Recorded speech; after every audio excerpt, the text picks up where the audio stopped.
First, tell me about the church and polygamy. When it started, it allowed it? When our people came west, they permitted it on a restricted scale. You could have a certain amount of... The figures that I have are from between 2% and 5% of our people were involved in it. It was a very limited practice, carefully safeguarded. In 1890, that practice was discontinued. The president of the church, the man who occupied the position which I occupy today, went before the people, said he had prayed about it, worked on it, and had received from the Lord a revelation that the time to stop was to discontinue it. Then, that's 118 years ago. It's behind us. But when the word is mentioned, when you hear the word, you think Mormon, right? I mean, you do mistakenly. They have no connection with us whatever. They don't belong to the church. There are actually no Mormon fundamentalists. Are you surprised that there's apparently a lot of polygamy in Utah? Well, I've seen the thing grow somewhat. I don't know how large it is. I don't know how pervasive it is. Would you like to see the state clamp down on it? I think I leave that entirely in the hands of the civil officers. It's a civil offense. It's in violation of the law.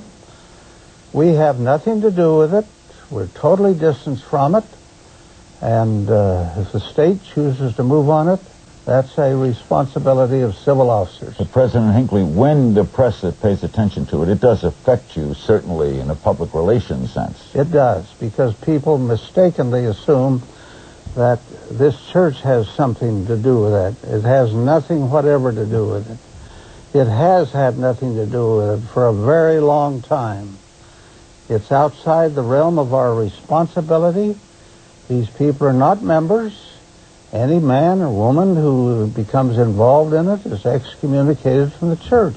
Prosecutors in Utah quoted as saying, they told the Salt Lake Tribune, that it's difficult to prosecute polygamists because of a lack of evidence, and ex-wives and daughters rarely complain about it.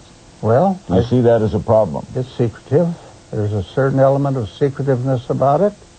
I suppose they have some difficulty, they say they do, in gathering evidence. Should the church be more forceful in speaking out? I mean, you're forceful here tonight, but maybe in saying that it's rather than just a state matter, encouraging the state to prosecute. I don't know. We'll consider it.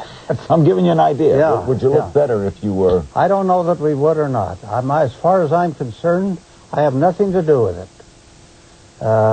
It belongs to the civil officers of the state. You condemn it. I condemn it, yes, as a practice, because I think it is not doctrinal, it is not legal,